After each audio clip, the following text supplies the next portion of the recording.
Olá, meu aluno, minha aluna. Eu sou o professor Gustavo Viegas e nesta aula nós veremos propriedades dos logaritmos. Eu começo com a história do assunto. Em 1789 se iniciou a Revolução Francesa. Eu coloquei aqui uma pintura da queda da Bastilha, um fato bem marcante lá da época. Em 1791, se iniciou uma série de reformas nos sistemas de medidas. É que na França não havia, por exemplo, um padrão para medir comprimentos.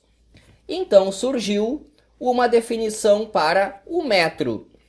Definiu-se que o metro sairia do seguinte fato: você pega o arco de meridiano que sai do Polo Norte, passa por Paris e vai até o Equador. Esse comprimento ficou definido como sendo 10.000 quilômetros. A partir daí, você sabe o que é um metro. Uma mudança bem interessante foi na maneira de contar o tempo. Nós dividimos o dia em 24 horas. Surgiu lá o dia de 10 horas e cada hora era dividida em 100 minutos. Então você vê padrão para comprimento, padrão para tempo, surgiu padrão para massa. Tudo isso aí envolve contas. E naquela época não havia as calculadoras. O que se utilizava para fazer as contas eram os logaritmos e as suas propriedades. Então você precisava de tábuas de logaritmo. O que é isso? É uma tabela que tem um número e o seu respectivo logaritmo. Usando tabelas assim e as propriedades, é possível, por exemplo, calcular a raiz quinta de 4/3, conforme eu vou mostrar no final da aula. Bom, os franceses perceberam que precisavam de tabelas mais completas do que aquelas que já existiam. Então, em 1791, surgiu um projeto que durou até 1801, ou seja, ele ultrapassou o período da Revolução Francesa. Esse projeto tinha como objetivo fazer tábuas de logaritmos mais completas. O responsável pelo projeto foi um engenheiro, o Prony, que era um especialista em construção de pontes. Bom, o projeto foi longo, de tal maneira que ele mudou um pouco ao longo desse tempo aí. Mas a ideia era 3 camadas de profissionais trabalhando aqui. A primeira camada, formada por grandes matemáticos, que veriam quais fórmulas utilizar. Era uma meia dúzia de grandes matemáticos, que incluíam aí o Legendre e o Carnot. Esse Carnot aqui, tio daquele Carnot que você já viu nas aulas de física. Esse aqui era um especialista em construção de fortes militares. Então, 3 camadas de pessoas trabalhando aqui no projeto. Uma meia dúzia de grandes matemáticos, uma meia dúzia de matemáticos auxiliares e uns 60, 70 trabalhadores braçais, pessoas que de fato iriam fazer as contas. Falando aqui sobre o Carnot, ele também era um grande defensor do ensino público e obrigatório. Nós estamos aqui em período de Revolução Francesa. Então, por exemplo, algo que surgiu e que o Carnot teve uma boa participação foi a Escola Politécnica, que foi fundada em 1794. Qual era o objetivo dela? Permitir o acesso ao ensino superior a qualquer pessoa. Pois antes da Revolução Francesa, ensino superior era coisa para nobres, mas agora um cidadão comum, se fosse bom o suficiente, poderia entrar ali na escola politécnica. O Carnot foi um dos primeiros diretores da Escola Politécnica, ele e o Monge. Então, Carnot e Monge, os primeiros diretores da Escola Politécnica. O Monge é o cara que iniciou a geometria descritiva. Qualquer aluno de engenharia já viu isso daqui. Lá na Escola Politécnica, o Prony deu aula e um pouco mais tarde da sua fundação, um ano depois, o Fourier também foi dar aula lá. O Fourier, mais tarde, seria o cara que desenvolveu a ferramenta que permite estudar o fluxo de calor em chapas metálicas. Então aqui eu tenho pessoas que trabalhavam lá na Escola Politécnica. O Fourier, o Monge, o Carnot, o Prony. Vou agora para 1798. Vai acontecer o seguinte. Napoleão resolve que tem que prejudicar a Inglaterra, que era a sua maior rival. Só que o Napoleão não poderia atacar a Inglaterra, pois era um país forte demais. Então ele pensou o seguinte: a Inglaterra tinha um comércio muito importante com a Índia. E esse comércio vinha por aqui, ó, passava aqui pelo Mar Vermelho, Mar Mediterrâneo, ia lá para a Inglaterra. Napoleão percebeu o seguinte: se a França controlasse o Egito, ela bloquearia esse comércio aqui, prejudicando a Inglaterra. Então foi isso que ele fez. Napoleão resolveu invadir o Egito. Nessa invasão, ele precisava de um corpo de cientistas. Então ele foi lá e chamou. O Monge foi para a guerra, o Fourier foi para a guerra. E é interessante o que aconteceu com o Prony, esse cara que tinha sido responsável lá pelo projeto dos logaritmos. O Prony tinha uma esposa. Essa aqui é a esposa do Prony. Essa esposa do Prony era amiga da esposa do Napoleão, a Josefina. O que é que a esposa do Prony fez? Ela foi lá falar... Aqui está a esposa do Prony. Ela foi lá falar com a Josefina para a Josefina convencer o Napoleão de que o Prony não deveria ir à guerra. E foi isso que aconteceu. Então, a mulher do Prony convenceu a mulher do Napoleão e ela usou aí os seus dotes de esposa, convenceu o Napoleão de que o Prony não deveria ir lá ao ataque do Egito.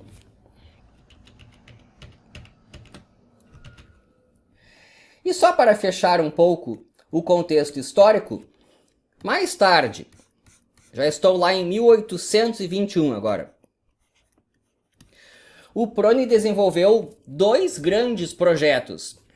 Isso aqui é um aparelho que mede a potência de outros aparelhos. E esse aqui é um sistema que permite calcular a aceleração da gravidade. Então aqui dois grandes projetos também do Prony. Bom, agora eu vou mostrar como é que se faz essa conta aqui, através de logaritmos. Como é que se calcula a raiz quinta de 4/3.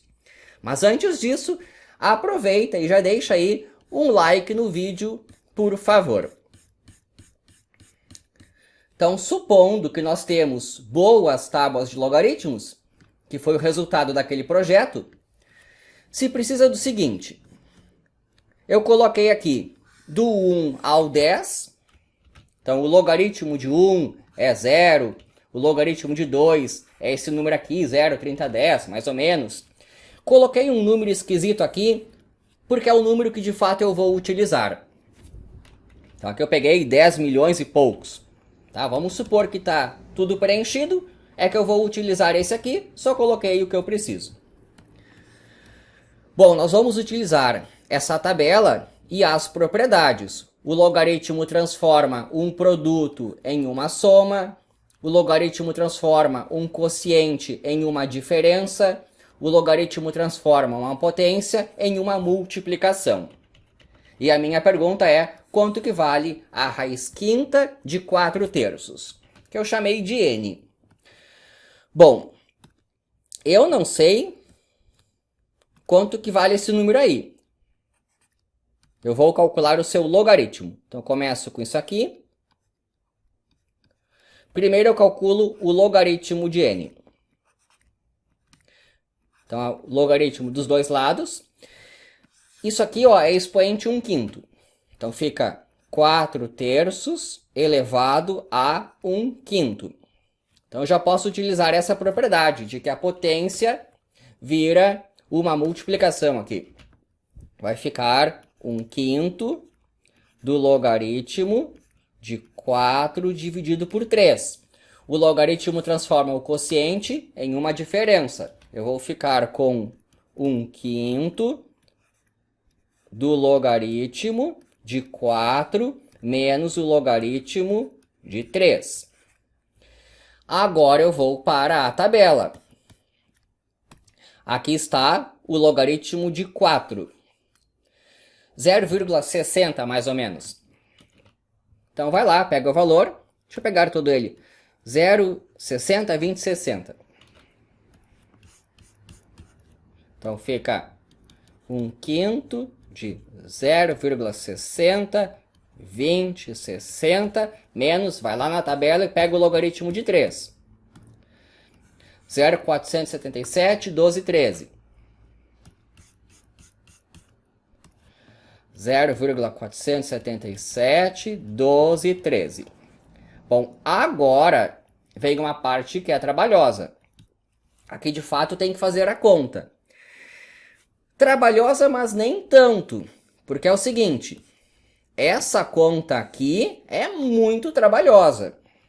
Mas aqui o que eu tenho é apenas uma subtração e uma divisão por 5 depois.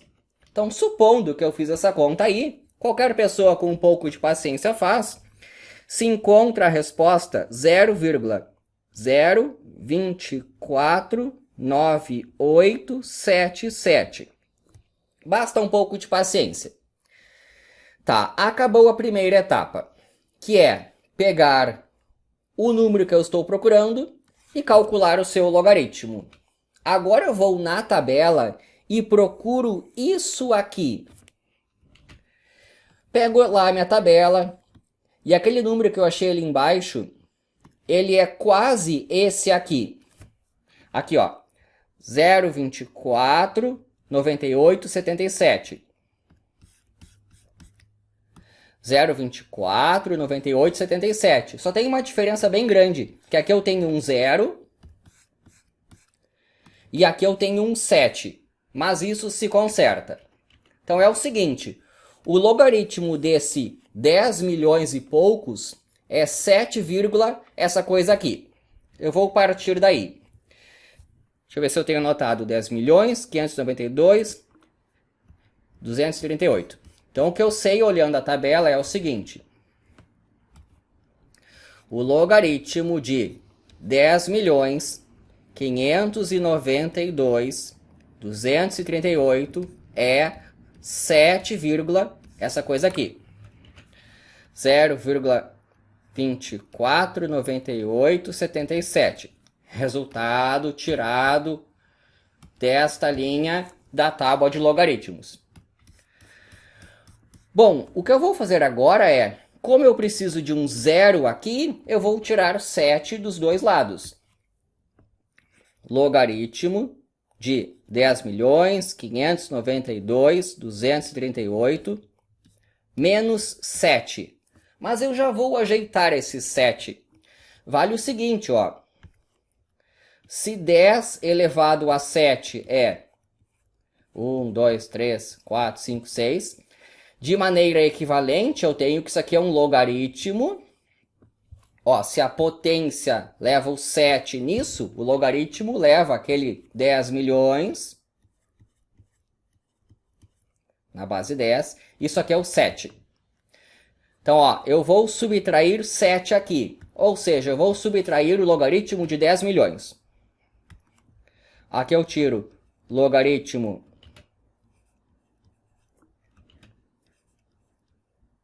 de 10 milhões.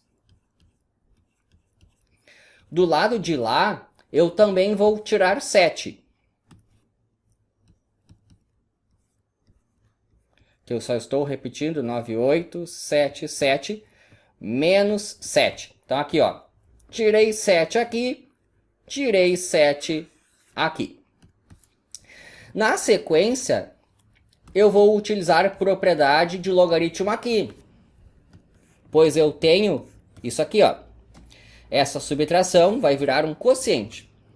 Então eu venho para cá e terei aqui o logaritmo de 10.592.238, isso aqui sobre 10 milhões, é igual a essa conta aqui, então vai ficar 0,0249877. Então olha o que aconteceu. Esse número aqui, esse número n, possui esse logaritmo. Esse número n possui exatamente aquele logaritmo. Então eu acabei de encontrar a raiz quinta de 4/3. A raiz quinta de 4/3. Eu tenho que pegar aqui a vírgula, divisão por múltiplos de 10. Vou arrastar 1, 2, 3, 4, 5, 6, 7. Vai ficar 1, vale 1,05922338, que é esse número aqui. Então é assim que se faziam as contas naquela época. Espero que tenha gostado. Inscreva-se no canal. E é isso daí.